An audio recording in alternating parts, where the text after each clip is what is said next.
Bonjour à tous et bienvenue dans cette troisième vidéo de EMI. Celle-ci est consacrée à la création de votre premier site web, enfin simplement d'une page web en fait. L'idée c'est de vous faire découvrir ce code qui est à mon sens le plus facile à apprendre. C'est pour ça que je préfère commencer par ça en sixième. Le site web, qu'est-ce que ça fait en EMI? Bah, tout simplement parce que le EMI c'est l'éducation aux médias et à l'information et pour moi le web, et pour vous aussi, le web c'est un média très important. Donc c'est pour ça que je vais vous montrer rapidement comment faire votre première page web. Et pour vérifier que vous avez bien intégré tout ce que je vais vous montrer, vous aurez un petit travail à faire à l'issue de ce cours. Alors dans un premier temps, avant de commencer à coder, je vais vous demander d'installer ce petit logiciel. Alors il y en a d'autres, moi je préfère celui-là, donc voilà, je vous le propose. Après il y en a d'autres, il y a pas mal de blocs-notes similaires, il y a VS Code, il y a Sublime Text, enfin il y en a pas mal. Donc si vous en avez déjà un sur votre ordi, ou si vos parents en ont déjà un sur l'ordi, c'est pas la peine de réinstaller celui-là en plus. Notepad++, c'est un éditeur de code qui ressemble beaucoup à un bloc-notes comme celui que vous pouvez avoir de base installé sur Windows, sauf que la différence ce sera la coloration syntaxique. C'est-à-dire qu'en fonction de ce que vous écrivez, il va reconnaître ce que c'est et il va vous le mettre d'une certaine couleur. Ça permet de voir déjà si vous faites des erreurs, parce que la couleur sera pas la bonne si vous avez fait une erreur, et en plus, ça rend votre code beaucoup plus lisible. Si tout était écrit simplement noir sur blanc, ce serait très très dur de s'y repérer. Et vous avez la suggestion de balise, c'est-à-dire qu'il va vous aider à écrire.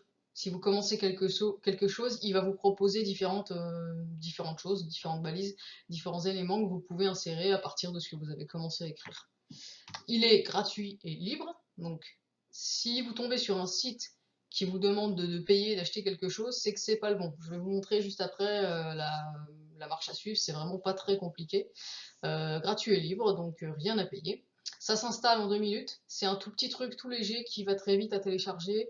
Vous allez voir dans ma démo, moi j'ai un débit absolument nul et vous allez voir que ça va très très vite.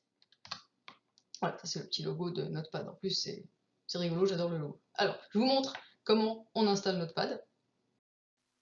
Alors, vous vous rendez d'abord dans votre moteur de recherche préféré, pour moi c'est Ecosia, vous cherchez Notepad++, en principe, le résultat c'est le premier, vous cliquez dessus, vous allez dans la rubrique Download, ça veut dire téléchargement, le premier lien qui est tout en haut c'est la version la plus récente, c'est celle-là qu'on télécharge, là vous n'avez plus qu'à cliquer sur le petit paquet, voilà, petite boîte en carton, ensuite vous enregistrez, de préférence dans un dossier téléchargement sur votre ordi, il faudra supprimer après. Une fois que c'est téléchargé, ça va super vite, vous voyez. Vous cliquez sur la petite flèche, vous cliquez sur le fichier, ok, vous n'avez plus qu'à vous laisser guider. Et voilà. Voilà, maintenant que vous avez installé Notepad++, on va voir un petit peu ce que vous allez écrire dedans. La première chose que vous allez faire, c'est écrire en HTML. Le HTML, c'est un langage de balisage hypertexte. En gros, dans le HTML, vous allez mettre tout le contenu du site web. Les titres, le texte, les images, les vidéos, tout ce que vous voulez voir apparaître sur votre page, ça va être dans HTML. Et tous ces éléments-là vont être balisés, c'est-à-dire qu'ils vont être entre deux, comme l'exemple que j'ai là, ça va être du texte, et ça va être entre deux balises P, comme paragraphe. Donc dans ces balises-là, on ne va mettre que du texte. Vous ne pourrez pas mettre une image à l'intérieur d'un paragraphe, c'est pas possible. Pour les images, il y aura d'autres balises, donc je vais vous les montrer, je vais vous faire une petite démo de ce qu'est HTML. Ensuite, je vous présente le deuxième type de code qu'on va utiliser, c'est la feuille de style en cascade, le CSS, c'est pour la mise en forme. Dans HTML, vous allez simplement mettre les éléments les uns à la suite des autres, de haut en bas et alignés à gauche. Alors c'est pas forcément très joli, mais c'est comme ça. HTML, c'est simplement mettre en vrac le contenu. Le CSS, il va vous aider à rendre tout ça plus joli. Vous allez pouvoir régler la taille, la position, les couleurs du fond de la page, du texte, des images. Voilà, c'est ça qui va vous aider à rendre votre site regardable, on va dire, du point de vue graphique. Alors, on va d'abord lancer Notepad. Le voici, donc pour le moment, il n'y a rien. On va commencer à écrire des petits bouts de code. On va écrire les balises HTML ouvrantes et HTML fermantes.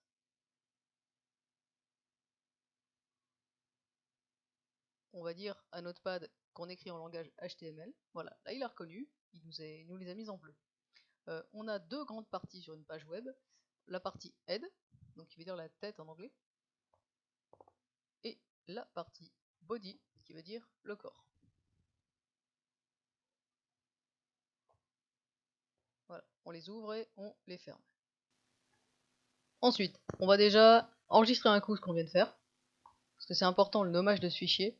On va déjà se rendre dans la bibliothèque, on va l'appeler index.html, c'est absolument indispensable de le nommer comme ça.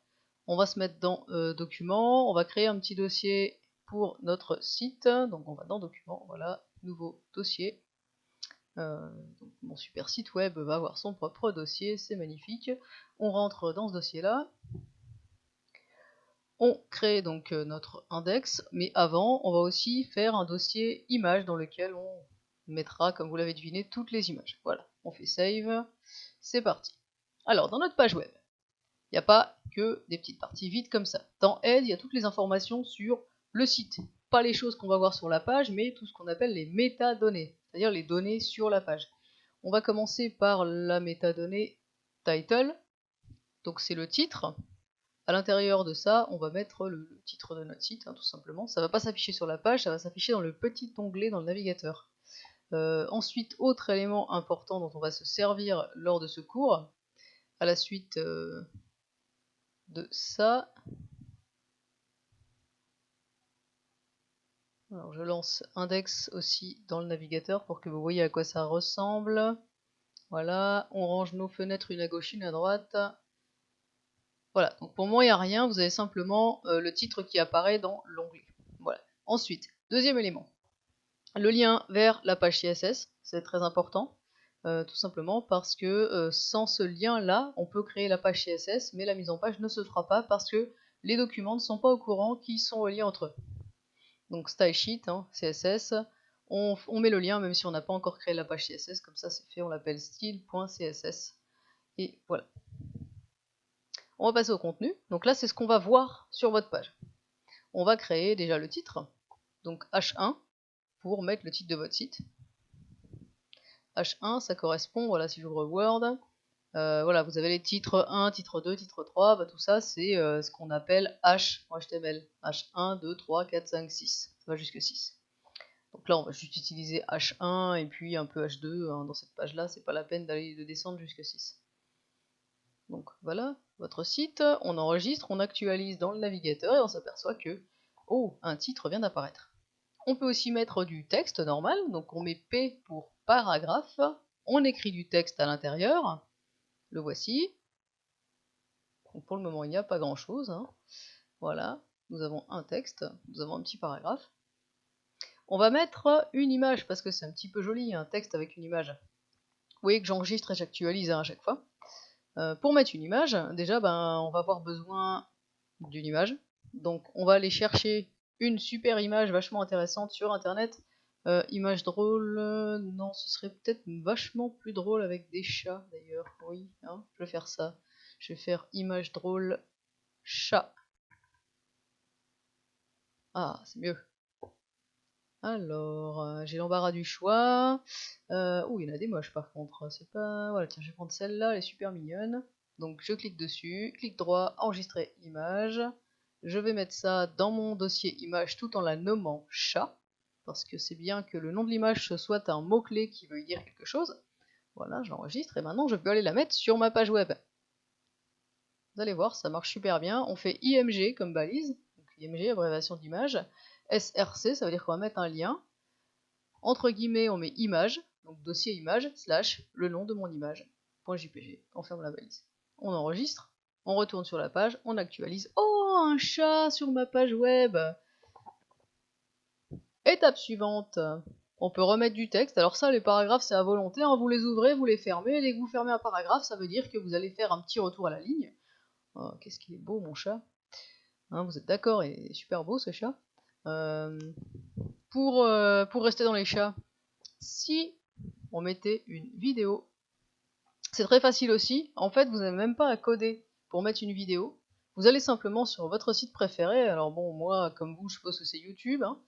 Vous allez chercher une vidéo donc, qui correspond à votre thème. Par exemple, chat mignon. Ça peut être pas mal. Je Je pense qu'on va trouver quelques vidéos. Oh, c'est pareil, on a l'embarras du choix. Allez, je vais prendre celle-là, voilà. Donc je l'ouvre, on va pas la regarder en entier. On va aller dans Partager. On fait Intégrer. Et là, en fait, ils vont vous donner le code à mettre dans votre page. Il n'y a plus qu'à sélectionner ça, à faire copier. Voilà, c'est copié. On retourne dans la page. Et on n'a plus qu'à coller. Et voilà, on enregistre. Et on va regarder ce que ça donne sur notre page en actualisant. Oh, c'est choupi! Ça marche super bien. Bon, on va essayer d'améliorer un petit peu notre page. Quand même, voilà, notre vidéo se lance sur notre site, il n'y a pas besoin d'aller sur YouTube. Hein, vous avez déjà vu des vidéos intégrées dans un site. Bon, voilà comment on fait, c'est très simple. Ensuite, mon site est un petit peu vide, on va encore mettre quelques petites choses. Nous allons essayer de le rendre un petit peu plus joli. Donc pour ce faire, nous allons créer un nouveau document qui sera notre document CSS pour la mise en page. Donc on va lui dire que c'est du CSS. C'est important dès le départ de dire dans quel langage on va écrire pour qu'il comprenne le balisage et puis qu'il colore. Donc on va l'appeler style.css, donc on enregistre. On l'appelle style.css, on est déjà au bon endroit, c'est parfait, on met ça à côté d'index. Voilà, c'est fait. On va sélectionner les éléments qu'on veut modifier. Donc pour sélectionner, on se base sur le HTML. Si je veux sélectionner body par exemple, hein, je vais écrire body dans CSS. Donc j'écris pas body comme ça avec la balise, j'écris simplement body, tout court, sans les chevrons. Je vais à la ligne, je fais Alt-GR et la touche où il y a le 4 pour ouvrir la collade, et Alt-GR et la touche où il y a le plus et le égal pour fermer.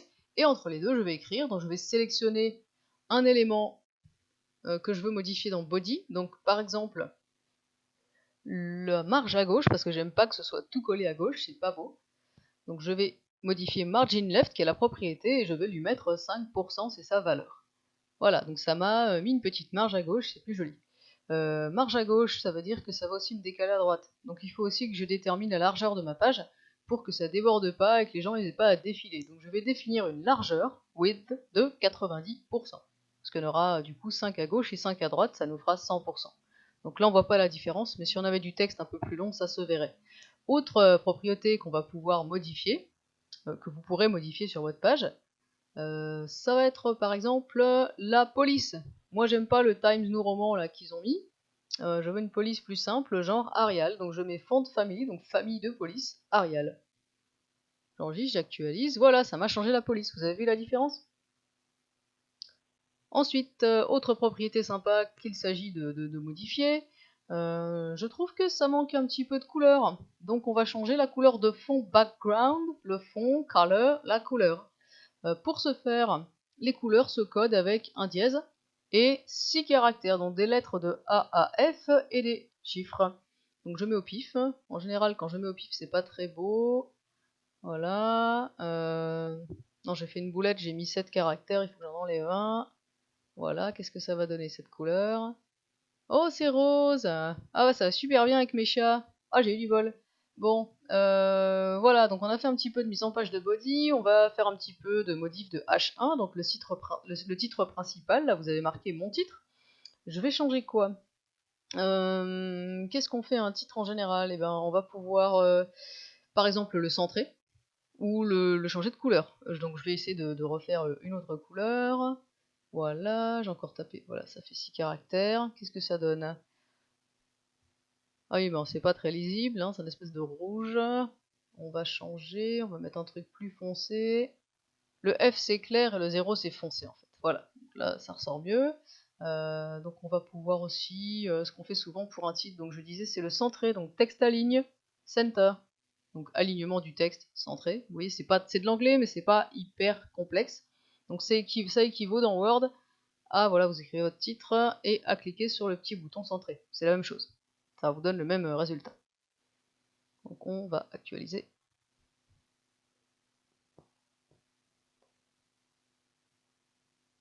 pour voir ce que ça donne.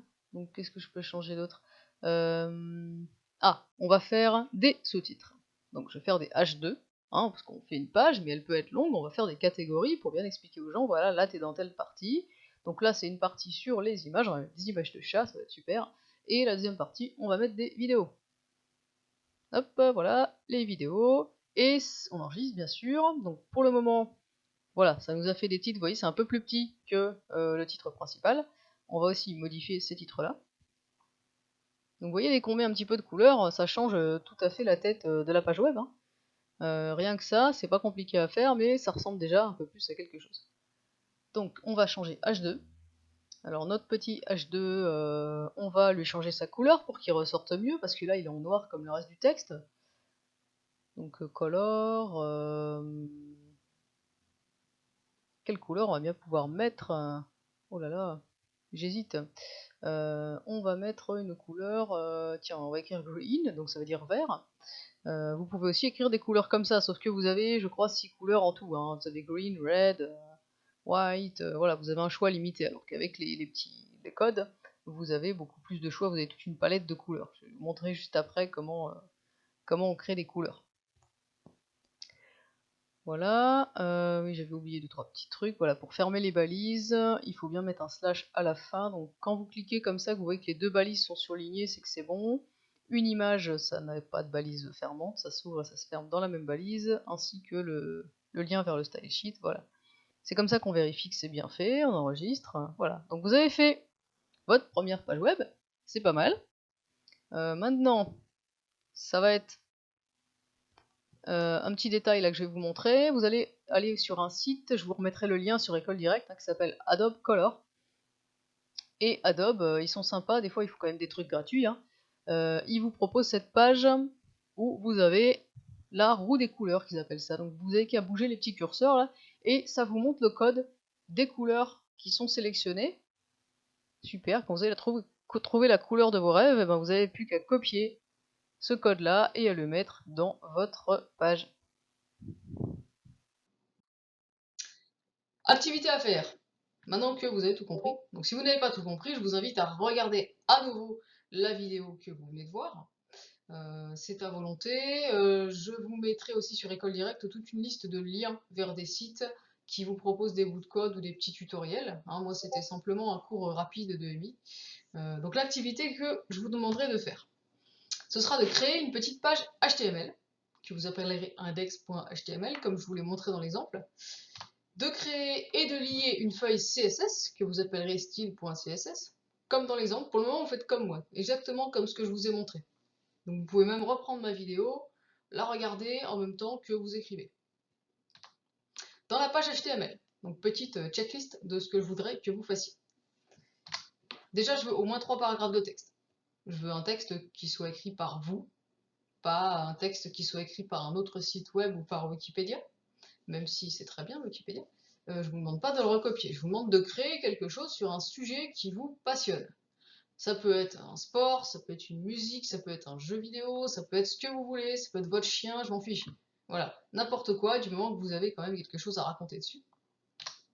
Je veux au moins un titre, c'est la base. Quand vous faites une page de n'importe quoi, même si c'est sur Word, vous allez lui mettre un titre pour commencer, c'est la première chose que vous faites. Je veux quelques sous-titres.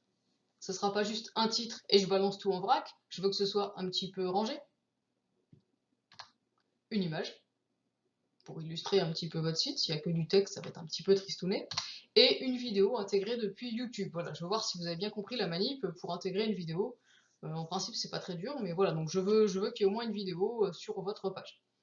Alors j'ai mis une image, une vidéo, vous pouvez en mettre plusieurs, il n'y a pas de problème, c'est juste que je veux pas que ça prenne toute la page non plus. L'important, c'est pour moi de voir si vous avez compris le principe du balisage. Dans le CSS, il ne faut pas que votre page, ce soit juste une accumulation de quelques paragraphes, d'un titre, de 2-3 images et d'une vidéo. Je veux que ce soit présentable. Donc pour que ce soit présentable, on va mettre une couleur de fond, soit sur du texte ou body ou n'importe, hein, comme vous voulez. Si vous voulez juste surligner un petit peu un titre, et ben vous mettez une couleur de fond sur un titre, ça marche aussi. Une police modifiée. La police de base, c'est du Times. Moi, j'ai mis Arial dans mon exemple, mais vous pouvez en mettre d'autres, hein. Vous pouvez mettre Arial aussi si ça vous va comme ça. Un texte centré, justifié, aligné à droite. N'importe, ça peut être plusieurs. Vous pouvez centrer un titre, aligner à droite un sous-titre, justifier le reste du texte, c'est comme vous voulez. Je veux juste que vous me montriez que vous avez compris comment ne pas laisser simplement le texte de base aligné à gauche. Un titre ou un texte avec une couleur. Donc pour mettre des couleurs, hein, vous vous référez au site Adobe Color que je vous ai montré. Voilà pour ce petit cours de site web. Alors ça, c'est vraiment un cours qui est pratique. Donc il va falloir que peut-être vous passiez un petit peu de temps dessus, à revoir la vidéo, à aller en voir d'autres, aller voir les liens que je vous ai montrés. Si vous avez des soucis, il ne faut pas hésiter à vous connecter à Discord si vous voulez me poser des questions de vive voix sur le serveur, sur le salon vocal. Si jamais vous n'avez pas Discord, donc vous ne voulez pas l'installer, voilà, il n'y a pas de souci, je suis dispo toute la semaine sur École Direct, vous pouvez m'envoyer des messages, j'y réponds, je suis connecté régulièrement, donc j'y réponds quasiment tout de suite. Voilà, on va dire dans l'heure, vous pourrez avoir une réponse. Enfin, dernier petit point de méthodologie. Pour me rendre votre travail, vous allez avoir besoin de me donner tout ça. Images, index et style. Donc vous allez les sélectionner. Normalement sur les PC, il y a un petit outil qui est installé pour créer des zips. Alors moi ça s'appelle 7zip, c'est gratuit, vous pouvez l'installer si vous n'avez pas. Vous faites ajouter à donc, mon site web.zip. Et voilà, ça vous crée un petit zip. Donc c'est ça que vous allez m'envoyer. Si vous cliquez dedans, vous voyez que il y a tous vos éléments dedans. Voilà, donc c'est de ce fichier-là que vous allez me donner. Hein, vous le renommez avec votre nom, c'est beaucoup plus pratique. Nom, prénom, bon, peu importe, comme vous voulez. Et voilà, vous me le déposerez comme ceci. Voilà, je vous souhaite bon courage et puis bonne continuation de confinement. J'espère que vous n'êtes pas en train de trop craquer. Moi ça va, donc voilà, j'espère que vous trouvez de quoi vous occuper. Voilà, bonne fin de journée. Au revoir et bon courage.